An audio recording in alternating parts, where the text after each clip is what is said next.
Is your Ford Ranger refusing to turn over even though the gear selector is firmly in park?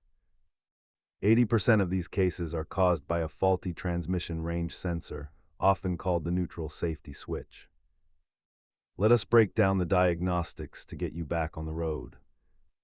Start by checking battery health, then verify the dash indicator matches your gear position while applying the parking brake.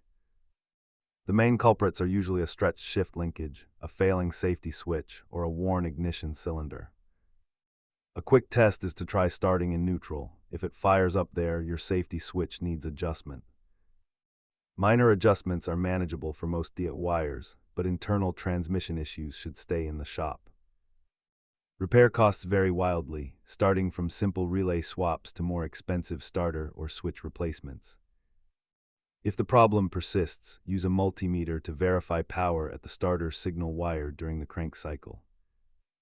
Keep a basic metric wrench set, a multimeter, and your service manual handy for these electrical investigations.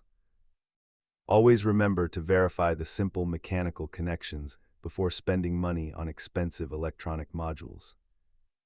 If this helped you diagnose your Ranger, subscribe for more troubleshooting guides and keep your truck running right.